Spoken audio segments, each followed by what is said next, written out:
Hey guys, what is up? It is Dakota here, and today I'm going to be bringing you a little video on the rumor of a third subclass in Destiny. That's right, a third subclass in Destiny. I'm pretty sure most of you heard about it, but have you heard the details of it? Like what the third subclasses will be named, what their supers will do, what their grenades will do? Well, today I'm going to be bringing you that because an anonymous source claiming to have tested upcoming DLC has basically just divulged into information of the subclasses of, well, the third subclasses. Well, I mean, it would only make sense that there's going to be a third subclass because when you go on your character, there are three subclass spots, but we only have two of them active. So, yeah, like I said, Tim, I'm just going to be bringing you the little information behind these subclasses. So, for the Titan, the subclass's name is Crusader, and the super is called Purge. And what the super does is that you shoot this giant horizontal column of light in front of you.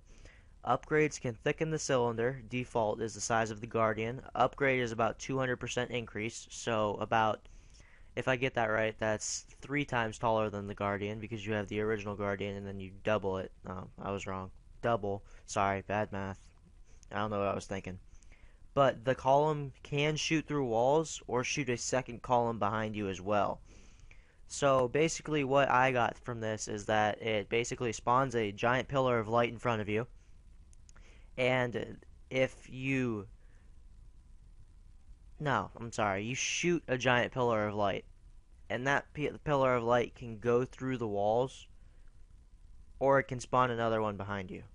At least that's what I got out of that. So for the grenades, we have throws 3 small fire grenades at once. Think like a very small version of the Warlock Void special. Drops grenade behind the Guardian, designed for escape tactics while being chased. Self-planted grenade. Button activates the grenade for 8 seconds. Any melee damage taken at that time sets grenade off. Barely does not kill a Guardian by itself.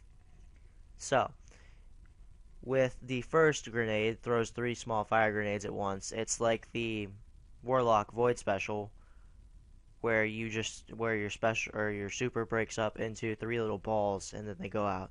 So it's like that. And then it drops a grenade behind you. You can drop a grenade behind you, which would be escape tactics when being chased. You have a self-planted grenade, which is kind of like C4. Say I run up to a wall, I can plant a grenade on the wall. And then if someone runs by it, I can activate it for 8 seconds. But if I take any melee damage at that time, the grenade turns off. And it barely doesn't kill a Guardian by itself, so you're going to need some extra help from that. Okay, now on to the Warlock. The Warlock's subclass is called Arc Thrower. Its super is called Jupiter Storm. And what Jupiter Storm does is that it creates an orb about the size of a servitor slightly above and in front of you. The orb floats in the air and shoots lightning out at anything that comes near it. Upgrades can increase range, can cause chain lightning, or can cause an orb to cause an orb to spawn further away from the player character. So what I got out of this is that basically you're running around with a big giant ball of lightning in front of your head the size of a servitor, which is pretty significantly big. And then it shoots lightning out at anything that comes near it. Again, upgrades can increase range, can cause chain lightning, which would be where that it would shoot more than one lightning at the person, I would believe. Or it can cause the orb to spawn further away from the player character, meaning that when you kill someone, the orb would spawn further away from you. Okay, now onto the grenades. We have arc grenades that detonate on the second button impact. We have a grenade that transfers health to the Warlock. And we have a fence grenade. Creates small electrified fence. Sticks to the wall of the Titan lightning grenade. Sticks to walls like the Titan lightning grenade. And lasts about half as long. So the arc grenade is sort of like a C4 when you double tap square or whatever the button is on Xbox.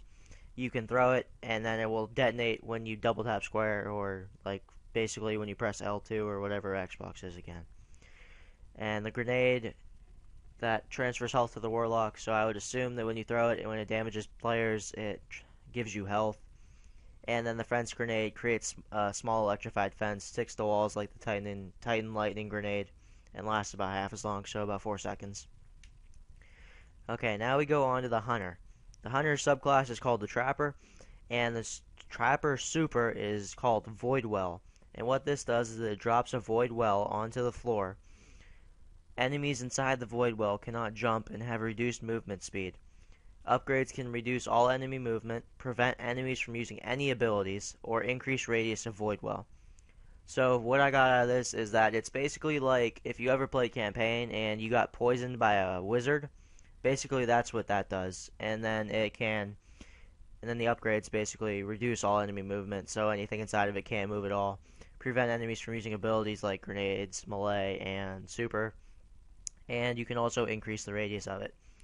So grenades for the subclass, we have generic void damage grenade, doesn't bounce, sticks to any surface, so it's like a Semtex. Bolas that act as a sticky, but do minimal damage while greatly reducing targets' movement speed and prevent them from jumping. Calthrops, throw them on the ground, not super easy to see. A large amount of them on the ground, stepping on one detonates it for a small amount of damage. One grenade can kill a guardian with little left over. So what I got out of that was we have a sticky, we have another sticky that prevents movement speed and prevents them from jumping. We have sort of like a mine from Battlefield, but you wouldn't run over it with a vehicle, if you actually step on it. And stepping on one of those detonates for a small amount of damage. One grenade can kill a guardian with a little left over. This source has also claimed to play the raid, so well, why not bring you the information on the raid as well in this video. The raid, the Hive raid, is going to be pretty fun. From what I've tested so far, the first boss is much more enjoyable than either boss first in the Vault of Glass. Let's just say there is this fun almost escape sequence where all the guardians will want to be on their sparrows, trying to outrun a giant ogre. Some of the wizards have different attacks inside of that bombardment you are currently seeing, makes them less of a pain. According to Reddit user Francis GX, he had this to say about Crota's End, which is the Dark Below raid. Crota's End will take place on a Hive ship. The majors in the raid are Ganath, the Diviner, Krith the Siphon, which is a wizard, Noctu the Light Slayer, the Wall, Volder the Willkeeper, Divine Division, and the Dredge Exploder. And the Ultras or raid bosses are Storger the Shatterer, the Veil, and the Oversoul. Beating the Oversoul on hard mode has a chance to earn you the Necrochasm, an arc auto rifle that frequently triggers a cursed Thrall explosion on precision kills. Gear obtained in this raid will effectively raise the light level cap to 32. So, there you have it, guys. There's all your information on the raid that's coming up and the third subclasses if they do come out. Like I said, this is all just a rumor, so all this information could be false, but I just thought it'd be interesting to bring it to you guys. So if you guys like the video, be sure to like it, and yeah, if you dislike it, dislike it. And if you want to, subscribe to my channel. I would love you, and yeah, goodbye.